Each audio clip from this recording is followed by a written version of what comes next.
Audio Jungle.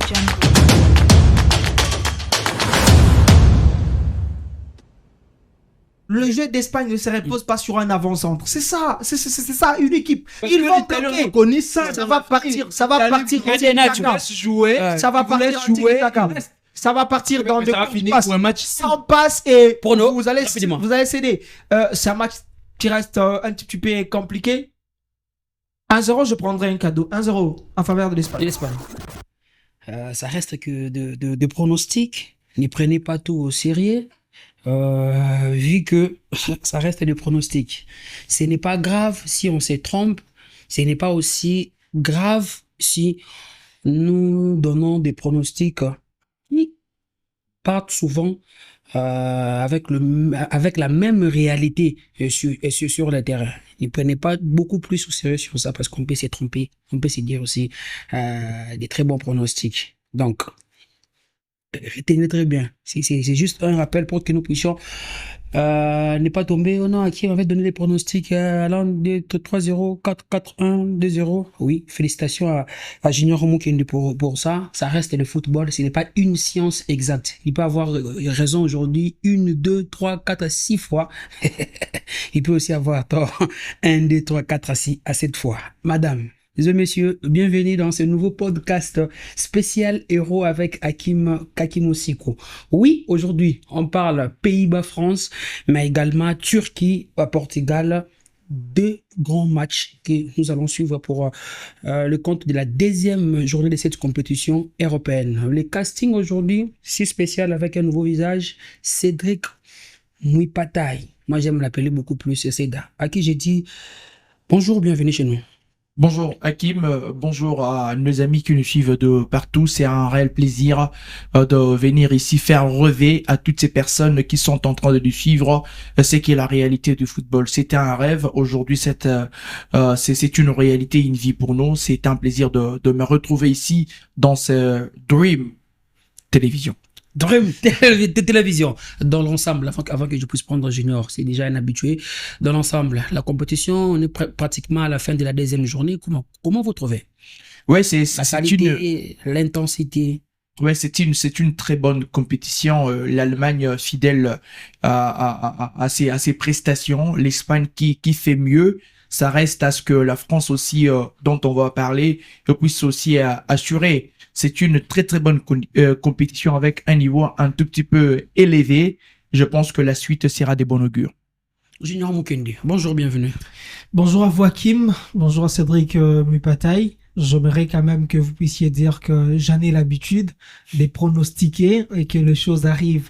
Je vous ai toujours dit qu'au-delà du football sur terrain, le mystico-tactico, on ne peut pas le dissocier du football. Ça veut dire, j'en ai aussi dit pour l'Allemagne, vous pouvez encore revoir, j'ai dit, apprenons à respecter l'Allemagne. Peu importe la forme de l'Allemagne actuelle, si on respecte l'Allemagne, vous allez voir que sur terrain, ça sera meilleur. De ces côtés-là, vous avez vu que l'Allemagne a encore joué au football. Et de l'autre côté, c'est exact. J'avais dit, j'aurais un cadeau. Je crois en avoir après cette émission.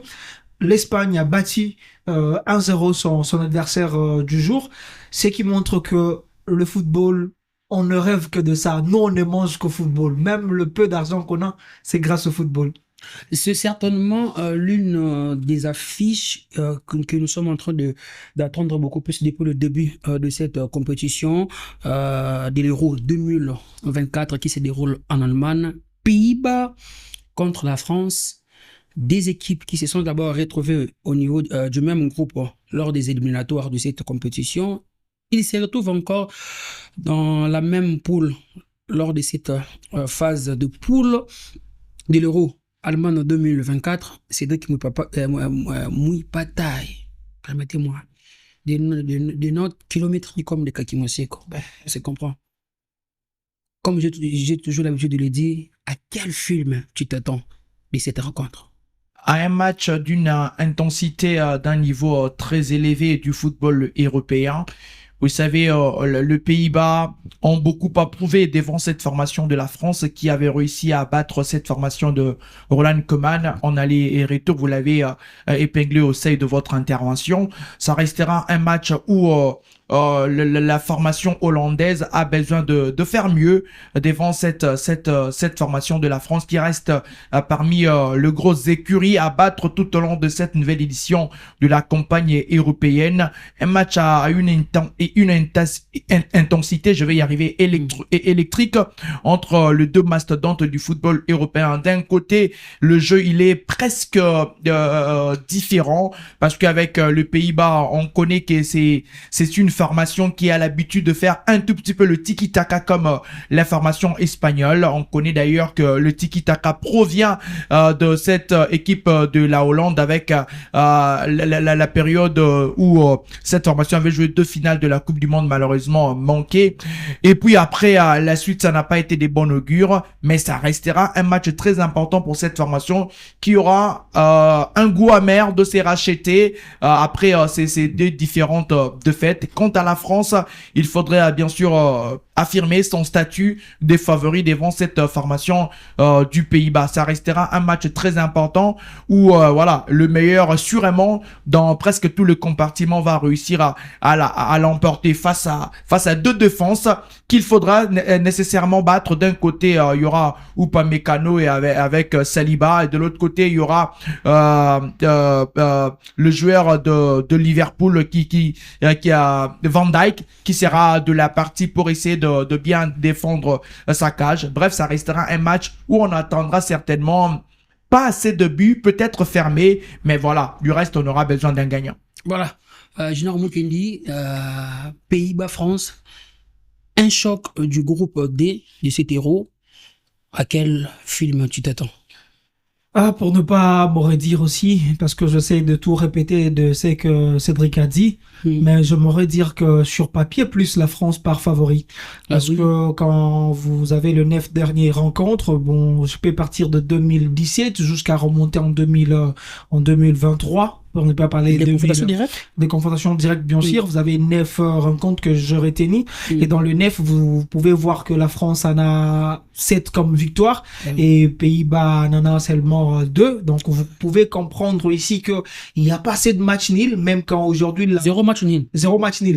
Même quand aujourd'hui, la probabilité est peut-être à 29% de match nul, 23% du côté Pays-Bas pour une victoire, 43% du côté France pour une victoire. Vous comprenez que si le football était qu'une séance où on pouvait toutefois écrire, vous pouvez comprendre que d'emblée, la France gagnera le Pays-Bas. Mais ce n'est pas ça le football. Et surtout, ce n'est pas ça l'Euro 2024. C'est des surprises. C'est une équipe que vous connaissez au haut niveau. Et surtout, quand ils vont monter sur le terrain, tu sais lire qu'ils sont déterminés pour jouer.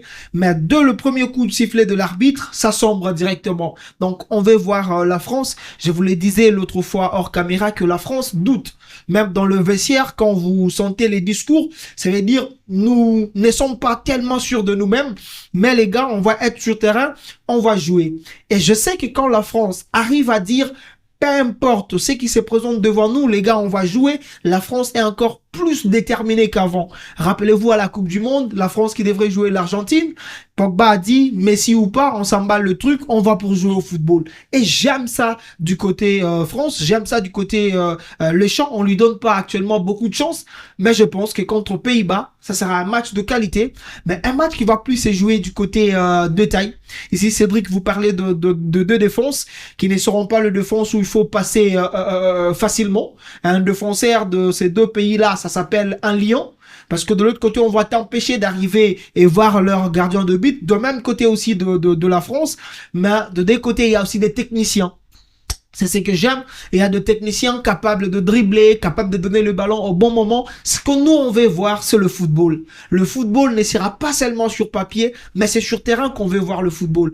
4-0, première journée, éliminatoire héros. 7e journée, je crois, c'est D1. Je pense que aujourd'hui, le Pays-Bas a l'occasion et le droit de faire voir aux gens la que c'est revanche. le grand, exactement, parce que c'est le grand Pays-Bas qu'on a toujours connu en matière de football. Mais c'est vrai aussi Il n'y a pas eu aussi trop de surprises lors de cet héros, parce que même l'Hongrie qui avait fait du mal à l'Allemagne pendant les éliminatoires ou soit pendant la Ligue des Nations. Avec des matchs nuls, bien sûr. Avec des matchs nuls, mais a fini toujours par perdre l'Euro. Je crois aussi que la France pourrait rééditer cette histoire. Mais Cédric, un Pays-Bas renversant la Pologne sur la note de 1 contre 2.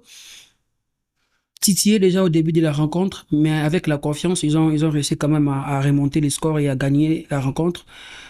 Une France qui n'a pas encaissé les buts, qui n'a pas aussi marqué, entre guillemets, parce que c'est un but contre c'est un but contre son camp. Oui, malgré que le match est assez fini par le score de 1 but à 0.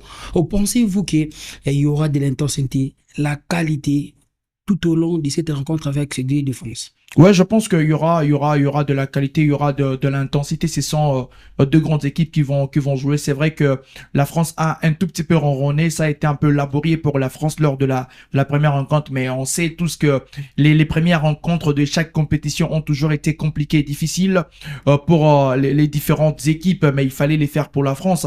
Mais c'est aussi un match qui aura une odeur de revanche, pas seulement pour le Pays-Bas, mais aussi pour la France. Vous allez vous rappeler que lors de l'Euro 2008, la France a été battue par le Pays-Bas. C'était 4-1 à cette époque avec Ariel Robben et puis toutes ces stars du côté du Pays-Bas. La France qui était presque malade à cette époque-là. Donc la France voudrait certainement requinquer par la suite après ces différents exploits. Mais seulement au-delà de tout, la France qui est sur une très très bonne dynamique depuis un temps. Vous allez vous rappeler que la France est finaliste de la Coupe du Monde. Les Pays-Bas ne l'étaient pas. Mais c'est vrai que c'est un autre carré, c'est une autre configuration. La France est un tout petit peu ces derniers temps au devant de la scène, quel que soit en Ligue des Nations, quel que soit lors de la Coupe du Monde dans diverses compétitions. La France veut prouver certainement à la face du monde qu'elle est en train d'exister. Et surtout, c'est vrai que je ne l'apprécie pas trop, Didier Deschamps, mais quand même depuis qu'il est sur le banc de cette formation de la France, il y a le résultat qui parle en sa faveur. Voilà. Et on ne peut que l'apprécier. Oui. C'est-à-dire que, voilà, si vous n'appréciez pas l'homme, mais le résultat, le football, c'est appréciez au moins ses œuvres. Exactement. Aujourd'hui, Didier Deschamps est entré dans ces panthéons de grands sélectionneurs de la sélection française. Ouais. Mais retournons sur ce que nous pouvons nous attendre de cette rencontre. 2-1, 1-0. D'un côté, c'est une équipe qui était en réaction, le Pays-Bas. Le Pays-Bas a réagi très rapidement après avoir été mené par cette formation de la Pologne qui n'est pas vraiment un grand. C'est vrai que durant ces matchs-là, Lewandowski a débuté sur le banc. J'ai vu de ses prestations un peu mitigées devant pendant qu'il est du côté du Barça. Mais au moins, c'est quelque chose d'une importance capitale, la capacité de réagir après que vous ayez été mené devant cette formation de la Pologne. Là, ça peut bien jouer sur le mental de cette équipe. Mais quand vous jouez devant une formation qui a pris l'habitude de vous battre, là encore, votre mental peut être touché. Oui. Mais quant à la France, c'était un premier match. Il faudrait faire avec voilà une équipe qui sera un tout petit peu remaniée avec une nouvelle tactique qui sera mise en place par Didier Deschamps. Mais c'est là, on le verrait en réel la motivation de deux formations d'aller chercher la victoire, parce que l'enjeu est que si une de formation réussissait à gagner, ça peut directement passer au prochain tour. Junior, un Pays-Bas qui a tiré 20 fois pour ne cadrer que 4 tirs face à la Pologne, avec une défense de la France qui n'a pas encaissé.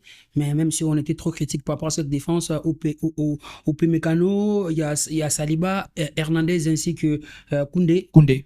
C'est que Koundé, mais ils n'ont pas encaissé. Avec cette faiblesse de l'attaque du Pays-Bas, pensez-vous qu'il pourra titiller la France? Mais je ne crois pas que ce soit une faiblesse. Lorsque vous tirez plus tout au long de la rencontre, ça montre votre rage offensive. Oui. Mais seulement, ça peut arriver que vous marquez ou soit que vous ne marquez pas. Mais l'essentiel, c'est tirer. L'essentiel, ce n'est pas grave. Mais pour un 20 tirer, mais 4 cadrés. Oui, mais il faut rester sur votre dynamique. Il faut continuer à essayer. Vous avez 2 joueurs d'Ajax qui jouent chez Pays-Bas. Vous avez c'est Memphis, le gars d'Atlético de Madrid. Oui. Je crois que vous avez là en termes d'attaque la qualité qu'il faut pour cette équipe-là. Mais seulement, il faut peut-être une communication. Il faut peut-être une disposition tactique de la part de l'entraîneur. Des fois, quand l'équipe tire trop et ne marque pas, ce n'est pas le joueur sur terrain, c'est le schéma tactique de l'entraîneur que le joueur exécute. Est-ce que dans ces schémas tactiques-là, qui est le moteur de l'équipe? Qui devrait marquer plus de buts? Parce qu'au-delà des dispositions techniques, tactiques, il y a un schéma. C'est-à-dire que dans mon schéma ici, pour mon émission, c'est plus Cédric qui parlera plus. Ou soit lorsqu'on va commenter, ça sera tel qui va plus commenter et l'autre sera là pour me faire des analyses. C'est ça ce qu'on appelle le schéma. Mais la disposition technique ou tactique, on va nous voir tous tenir le micro. Je pense que un moment, c'est l'entraîneur. J'ai toujours dit, il y a le match qui sont gagnés par les entraîneurs. Et il y a deux matchs qui sont gagnés par le joueur sur terrain. Ils comprennent que oui, le schéma tactique ne marche presque pas. Les gars, on continue à tirer. On cherche peut-être par où ça pourra venir. De tous les deux côtés, je pense qu'il y a de réponses à ces données sur terrain. Il y a de l'orgueil de nation. Il y a, je m'appelle Pays-Bas. Il y a, je joue chez Ajax. Je suis critiqué.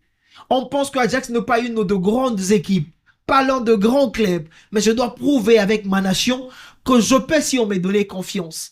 Atlético de Madrid, vous êtes habitué à des joueurs qui vous courent à tout moment. Ils vont courir encore une fois de plus.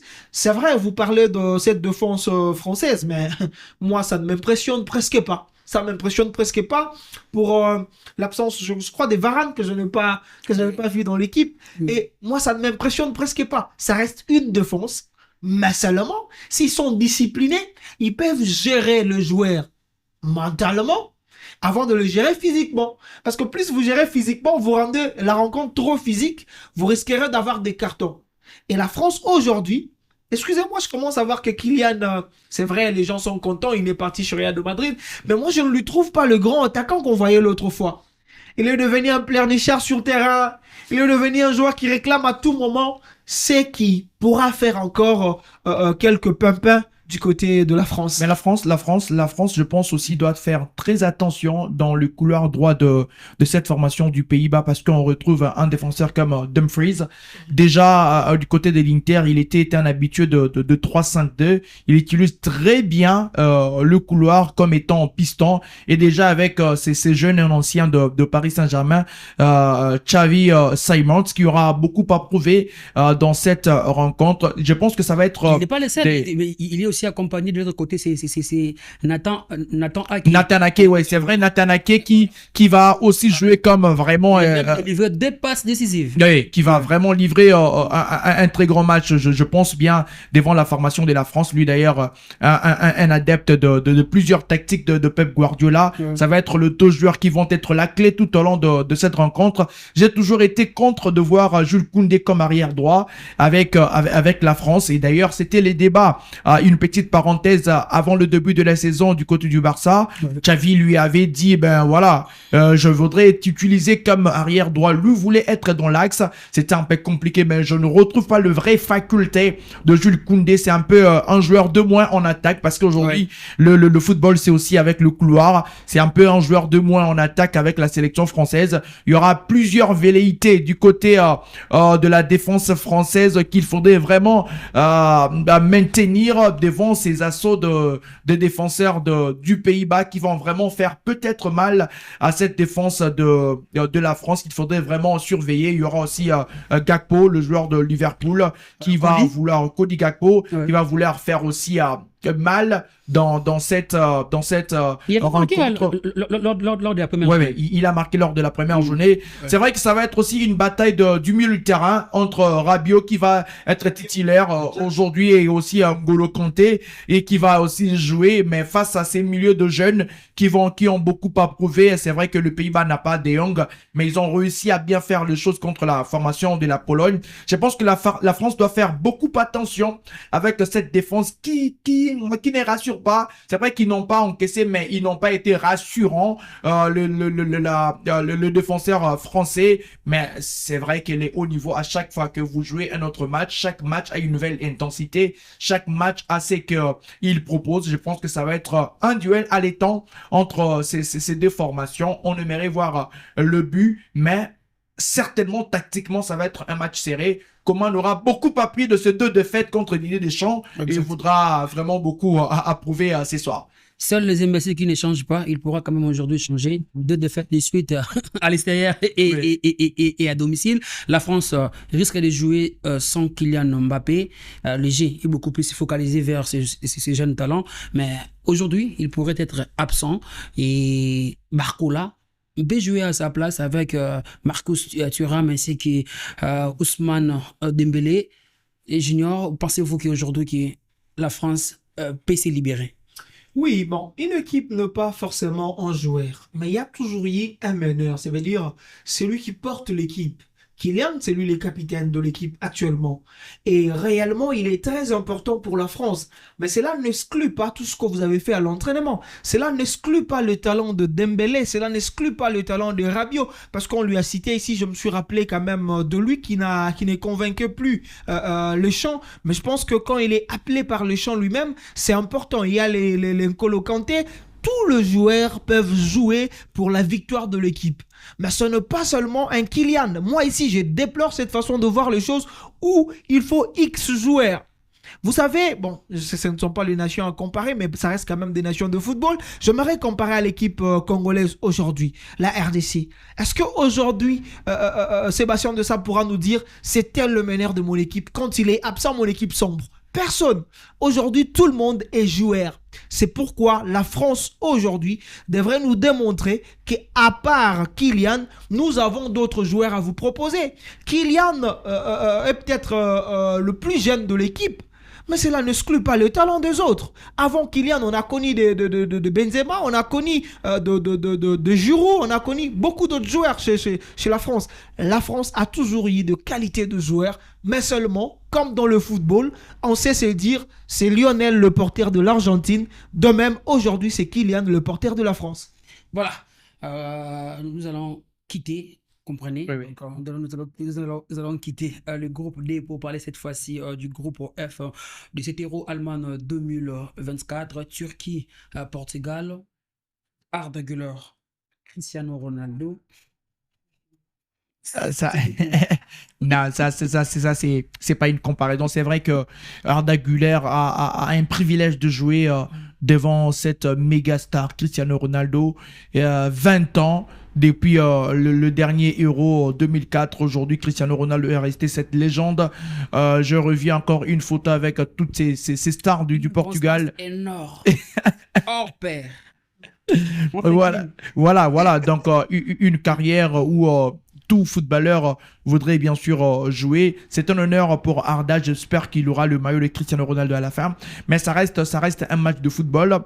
Le Portugal, après sa victoire lors de l'Euro organisé en France, a besoin d'obtenir encore une nouvelle étoile. Et puis Cristiano a besoin de finir en apothéose dans la sélection portugaise, la Seleção. Mais voilà, la Turquie qui a gagné son premier match. Il faudrait le rappeler ici que la Turquie n'a pas réussi à faire de bonnes prestations dans les différentes éditions de l'Euro. Et d'ailleurs, ils ont réussi à gagner leur premier match. C'était presque rare depuis un temps dans les différentes éditions de l'Euro. Et s'ils pouvaient passer, c'est qu'ils vont s'arrêter au niveau peut-être de huitième de finale. Ils vont s'arrêter dans la phase des groupes. Donc, c'était une victoire précieuse pour la Turquie lors de la première rencontre. Le Portugal a parmi aussi les prétendants sérieux pour le sacre final devant la formation de la Turquie. C'est vrai que le Portugal peut être comme favori, mais ça reste un match de football. Aujourd'hui, c'est une équipe juvénile entraînée par Montella, cette formation de la Turquie qui a beaucoup approuvé sur la scène européenne. Mais quand vous avez une équipe qui a aussi été un tout petit peu remanié avec des joueurs comme de Yilmaz qui sont dans cette formation de Çalhanoğlu et qui vont essayer de porter cette nouvelle génération et puis avec aussi la jeunesse pour essayer d'aller faire des différences. C'est vrai, ça restera un match de l'Euro.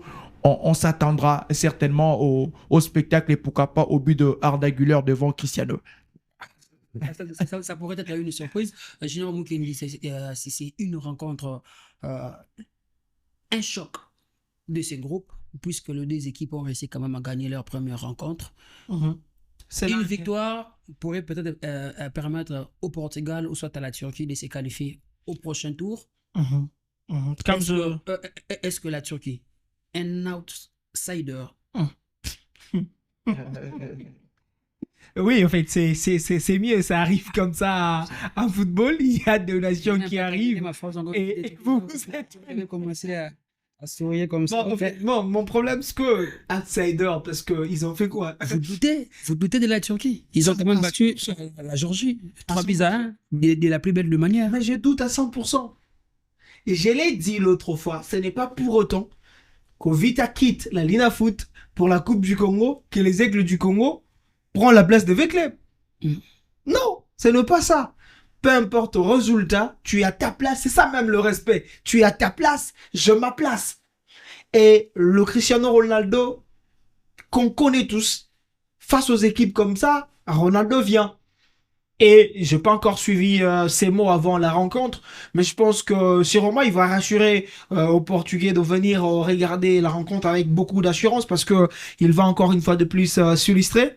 Quand vous regardez sur papier, vous ne donnez pas à cette équipe turque la chance de venir au bout de Portugal. Parce que déjà, vous avez 61% de chance pour Portugal, pour la victoire bien sûr. Vous avez le pourcentage pour un match nul évalué à 28%.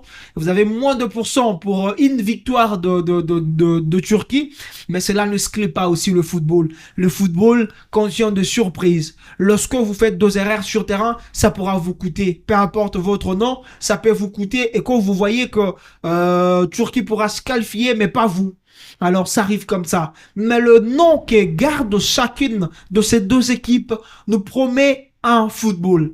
Même quand tu vas me battre, mais il faut quand même que les gens qui sont venus regarder, ils disent qu'ils sont venus regarder un spectacle. Je ne veux pas t'offrir sur un plateau la victoire. Je veux que tu joues. Je veux que tu puisses courir jusqu'à atteindre ta victoire. Mais aujourd'hui, comme j'ai l'habitude de dire, il nous faut le respect pour les grandes équipes et pour ces matchs-là, l'une des meilleures équipes pour moi reste Portugal qui pourra l'emporter sur papier bien sûr, qui pourra l'emporter par parce que je viens de voir 3-1 l'autre fois, mais je crois 2-0 aujourd'hui ça pourra être mieux. Mais le football, c'est un domaine où le respect n'existait pas en fait. Ah ouais. Le football, c'est un monde où voilà, on ne vient pas avec l'orgueil parce qu'on s'appelle Portugal, on s'appelle je ne sais France pour venir et puis voilà, on a vu la Grèce être championne de l'Euro 2004, oui. et personne ne pouvait s'y attendre. Donc aujourd'hui, on a même le pays hôte. Exactement. Et puis voilà, cette formation a éliminé la France avec, je me rappelle à l'époque, Angelos Charisteas. Ouais. C'est cet avant-centre m'a vraiment émerveillé. Il ne marquait que de la tête. Et voilà. Donc aujourd'hui, on ne peut pas dire. C'est vrai que le Portugal reste favori sur papier, mais en regardant ce que la Turquie est en train de reproduire avec un entraîneur qui a une vision pour cette sélection de la Turquie, ça restera un match où voilà, les 2 équipes ont de quoi à mettre en place pour essayer d'aller gagner cette rencontre. Mais je pense, attention avec cette formation de la Turquie qui, déjà je l'ai dit ici, ça faisait beaucoup d'éditions que cette formation n'avait même pas gagné une seule rencontre au début de l'Euro et ne pouvait pas dépasser la première phase. Ça faisait presque 3 éditions et là, quand vous regardez cette formation gagner le premier match avec manière, ça démontre que c'est une formation qui a l'envie d'aller puis arracher la qualification à la victoire. C'est vrai que devant le Portugal c'est une très grande formation avec des joueurs qui évoluent dans des équipes de haut niveau, mais attention, ça peut surprendre à tout moment parce que la Turquie n'est pas venue pour vendre sa peau facilement comme ça. Cédric, avec la force dont dispose la force des frappes. Oui. Si vous regardez Fernandez, Cristiano, toute la ligne d'attaque du Portugal a une force de frappe énorme. Mais excusez-moi, Kaki Mosiko, mais vous savez, quand vous regardez aussi après la victoire du Portugal lors de l'Euro, d'ailleurs, remporté en France, vous allez voir comment est-ce que le Portugal a remporté cet Euro? Comment est-ce que d'ailleurs le Portugal a joué la Coupe du Monde, éliminé par le Maroc, je pense. Le Maroc a éliminé la formation du Portugal. C'est vrai que c'est une équipe qui a une attaque mitraillette, mais dans les fonds, ça ne marque pas beaucoup. Pas beaucoup, oui. Pas beaucoup cette formation. Pas de doute, hein. Ouais. Surtout lors de la première journée. Et exactement. Vous avez, quand vous regardez cette formation devant la République tchèque avec le joueur de la formation du Portugal. Et c'est que à la République tchèque, vous voyez qu'il n'y a pas photo. Mais le football, c'est pas ça aujourd'hui. La Turquie a marqué 3 buts et le Portugal n'en a marqué que 2. Et ça suffit. Donc, c'est un match où on ne voudrait pas venir mettre sur le plateau les différentes forces. C'est vrai que les forces sont importantes, mais attention, le Portugal, ça craint un tout petit peu. Ça peut surprendre, ça peut être surpris par la formation de la Turquie. À tout moment, je parlais de Çalhanoğlu aujourd'hui, le joueur qui évolue du côté du championnat italien, qui est en train, parmi le vieux brusquard de cette formation et la jeunesse de cette formation de la Turquie qui va évoluer sans pression. D'ailleurs, quand ils vont jouer le match contre la formation du Portugal, ça sera sans pression, mais ils voudraient faire preuve de beaucoup de mentalité pour prouver à la face du monde que c'est une formation de Turquie qu'on connaissait avec de joueurs comme de Hakan Şükür, cette équipe de la Turquie qui avait fait douter la formation du Brésil. Ça me rappelle encore 2006. Ouais, 2006 avec cette coupe du monde. La coupe du monde de 2006. Oui. Donc vous voyez, donc c'est une formation de la Turquie qui voudrait bien sûr revenir dans le plus haut niveau. Je pense que ça peut faire la différence. C'est un match où on ne peut pas dire facilement que le Portugal va battre. Attention, ça peut surprendre à tout moment par la Turquie. Junior, si Montelo opte pour la position défensive de la Turquie, est-ce que ça serait une bonne option? Bon, en écoutant Cédric parler, il a totalement de l'assurance pour cette équipe turque. Et je pense que jouer à la défensive ne vont pas leur permettre de bien jouer Portugal. Parce que Portugal, vous jouez en contre-attaque. Si vous fermez la boutique, à un moment, vous allez oublier pour venir jouer. Et c'est à ces moments-là que vous pouvez prendre un but. Et il faut toujours accepter de jouer. Mais forcer à ce que Cristiano fasse un double travail.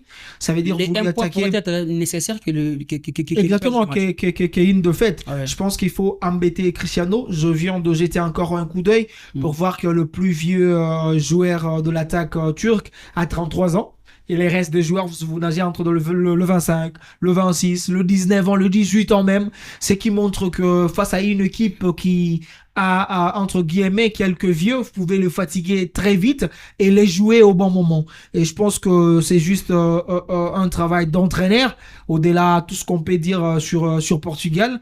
Mais si un entraîneur est capable de te mettre à la disposition tactique, bien sûr, qui pourra sembler défensif, ça veut dire jouer peut-être avec une sentinelle, ça veut dire j'accepte de jouer les 4-3-3 fétiches, mais je ne vous joue jamais avec avec 2 meneurs de jeu.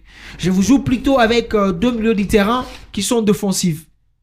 Ils peuvent revenir à tout moment pour faire le surplus au niveau de la défense et j'aurai 6 défenseurs au lieu d'en avoir seulement 4. Et c'est avantageux peut-être, mais quand c'est au milieu du terrain, maintenant la tête du milieu, ça doit être un vrai technicien. Parce que si vous jouez à la défensive et que vous n'avez pas un bon technicien, vous allez perdre le duel au niveau du milieu du terrain et vous allez replier pour la défense. C'est vrai, vous allez empêcher l'équipe adverse de marquer, mais vous de même, vous n'allez pas marquer. Il ne faut pas seulement se contenter d'un match nul, il faut tenter à aller chercher une victoire. Peut-être ça pourra vous aider. Hongrie a tenté de chercher une victoire, mais il a perdu. Mais vous quand même tentez de chercher une victoire, ça pourra arriver, peu importe le moment, c'est aussi avantageux, voilà. C'est avantageux, mais la République tchèque avait tenté aussi de renverser le Portugal et sans se sécuriser derrière jusqu'à ce qu'ils ont fini par encaisser le but. Est-ce qu'il faudrait jouer en même temps offensif et défensif pour la Turquie, ce qui sera quand même, comment dirais-je, les joueurs risquent d'être trop fatigués parce qu'ils faire l'offensive ainsi que la défensive au même moment, ça risque d'être compliqué. Est-ce que vous ne trouvez pas que Montella doit opter pour la défensive pour ne fût-ce que gagner le petit point qui pourrait permettre à la Turquie d'aller négocier la qualification devant la République tchèque? Bon, l'essence du football, c'est la meilleure attaque, c'est la défense, comme il est dit. Ouais. Donc, si devant, en attaque, vous êtes bon, vous êtes déjà rassuré de marquer beaucoup de buts. Et c'est ce qui est très important parce que l'essence du football, c'est ça. C'est de marquer un but de plus que l'adversaire et puis de gagner le match. C'est ce qui est le plus important quand vous êtes performant en attaque. Et je pense que la Turquie, je suis en train de les dire, a de quoi mettre en place pour essayer d'aller regarder droit dans les yeux. Mais c'est vrai, il faudrait pas s'affoler. Quand on joue le Portugal, c'est quand même une équipe qui a une histoire dans cette compétition. Donc, on doit faire preuve d'un peu d'humilité et de jouer son football au bon moment. Il faudrait pas, mettre un bus devant sa défense parce qu'on a peur de Fernandez, Cristiano Ronaldo et je ne sais qui. Mais je pense que c'est une formation de la Turquie. Déjà, cette victoire à la première journée, je reviens sur ça, a essayé un peu de booster le mental de cette équipe pour dire que, on est une jeune génération, on veut vraiment aller faire l'affaire, prouver à ce que nous ne sommes pas venus ici en victime expiatoire. Donc, la Turquie a de quoi mettre en place son système avec un entraîneur qui a une vision de jeu, a une vision claire de cette formation de la Turquie et de ce que la Turquie veut. C'est vrai qu'on ne dira pas que la Turquie, cette formation est conçue pour aller gagner la Coupe d'Europe, mais au moins, elle est là pour essayer de faire de troubles et fêtes et pourquoi pas jouer son va-tout dans un groupe où on retrouve la Géorgie et la République tchèque. On ne dira pas que la Turquie ne peut pas faire des différences. C'est-à-dire que ce soir, c'est une occasion pour la Turquie d'aller, si pas une victoire, mais peut-être chercher un nul pour essayer de se rassurer par la suite. Et je pense que la Turquie a des armes. C'est vrai que le Portugal, si et seulement si était accroché, ça sera une déception au regard de toutes ces stars qu'a cette formation du Portugal. Mais on dira pas facilement que le Portugal va battre la Turquie. C'est un match qui va nous réserver. Attention, je l'ai dit, attention, parce que ça peut surprendre à tout le monde. La défense du Portugal est-elle rassurante, Junior? Rassurante ou pas, ça dépend de la formation et des qualités des attaquants qui sont en face de vous, que vous pouvez juger une défense.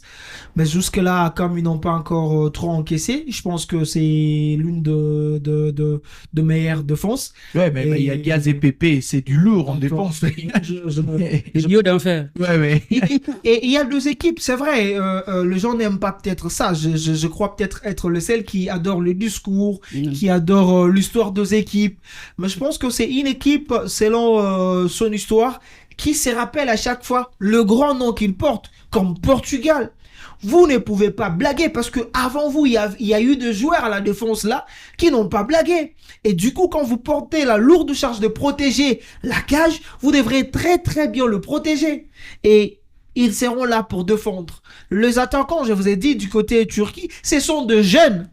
Ils ont de techniques et il faut avoir de réponses. Ce ne sont pas les attaquants que vous viendrez gérer physiquement. Non, physiquement, il peut te dribbler et puis va marquer. Il faut lui gérer intelligemment. Il faut lui gérer avec la tête. C'est ce que dit toujours Eto'o Samuel. Un défenseur doit être très intelligent même que l'entraîneur. Parce qu'un défenseur gère son adversaire avec sa tête. C'est-à-dire quand tu viens, il étudie déjà à autant de mètres comment je peux venir lui contrer. Et ça arrive. Bon, je suis aussi amoureux de basketball. Moi aussi, j'ai beaucoup de méli-mélo. En basketball, je connais un meneur de jeu qui, s'il avait la balle, il te dit quitte. Et puis, tu vois le joueur partir. Oui. Tu te dis, mais pourquoi il quitte? Il doit nécessairement venir pour attaquer. Il a eu peur d'être dribblé et d'avoir la honte devant tout le monde. Mais ce n'est pas cette défense que je crois avoir Portugal.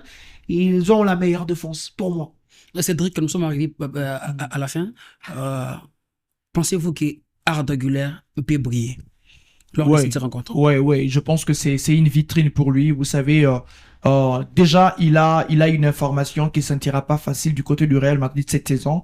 Ça va être encore compliqué. Le moindre match qu'il aille à jouer, il doit essayer de bonifier avec la Coupe d'Europe pour essayer, de prétendre au moins de faire mieux, de ne pas jouer seulement le 15, 10, 5 dernières minutes, mais d'aller vraiment titiller, de joueurs au sein de cette formation. Donc, c'est une compétition pour Arda Güler qui va lui permettre de briller. On a vu James Rodriguez briller avant qu'il ne soit au Real. Avec la Colombie, il est acheté. Lui, il a la chance d'être au Real Madrid et c'est une vitrine pour lui. Il a les yeux. D'ailleurs, le Real avait publié son but dans les sites officiels. Donc, c'est-à-dire que le Real regarde cette compétition et a un œil sur son joueur. C'est-à-dire que c'est une compétition pour Arda de prouver et de jouer devant une superstar comme Cristiano Ronaldo. Ça se joue pas tous les jours. Donc, il va pas vraiment vouloir prouver, mais il va faire simplement son football. Et je pense qu'il a l'espoir de toute la population turque qui le regarde. Je vois qu'il fera mieux. Junior, à la fin, Cristiano Ronaldo pourra aujourd'hui, demain déjà, marquer son but. Je connais. C'est un joueur que je ne sais pas situer. Il a tenté lors de la rencontre face à la République tchèque. Il n'a pas réussi. Je crois qu'il pourra marquer. Non, c'est un joueur, comme je le disais, que je ne sais pas situer. Je retirerai chaque fois, ou soit je vais me repentir à chaque fois où je tentais peut-être de dire que ce n'était pas le meilleur joueur. C'est le seul joueur qui surprend. Cristiano Ronaldo, lorsqu'il est déterminé et qu'il vous a promis, il en a toujours réalisé. Je crois qu'il s'est vu peut-être humilié à la première rencontre où il n'a pas pu marquer, et il est obligé, n'est-ce pas, de marquer pour donner quand même une victoire et pousser cette équipe-là, en donnant l'exemple aux jeunes que si je suis Cristiano aujourd'hui, c'est parce que je maintenis le cap, c'est parce que à chaque fois, à chaque rencontre qui semblait difficile, je me suis illustré en donnant la victoire soit à mon club, soit à mon équipe. Donc c'est un très très bon joueur que je puisse connaître en matière de football, même quand j'étais un préféré de Zlatan Ibrahimovic, avant de rester un croyant de Lionel Messi. Voilà, nous sommes arrivés à la fin. Votre pronostic? Pronostic Portugal-Turquie, 2-0. 2-0. 2-0, un but de Cristiano Ronaldo de la tête. De la tête. Est-ce que vous pouvez nous rappeler le pronostic de la première rencontre? La première rencontre, c'est Pays-Bas-France. Pays-Bas-France. C'est un match de 2-1 en faveur toujours de la France qui pourra marquer. C'est vrai, je vais laisser la parole. C'est vrai, on parle héros, c'est spécial. Mais je vais vous dire que j'avais averti l'actuel ministre de Sport. Il m'a pas écouté. Hier, je lui ai vu en train d'inspecter le stade de Martyrs. Première touche. Première touche, je lui avais averti. Il n'a pas écouté. Avec la Vous allez voir. On y reviendra avec la DTF. Cédric, votre prono? 2 buts partout, France-Pays-Bas. 1 but partout, Turquie contre Portugal. Il est sur le match nul. Deux buts partout, moi aussi, également. Pays-Bas-France.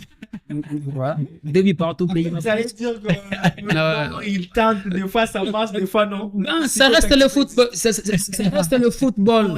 Ce n'est pas une science exacte. Exactement. Donc, ne nous prenez pas beaucoup plus au sérieux.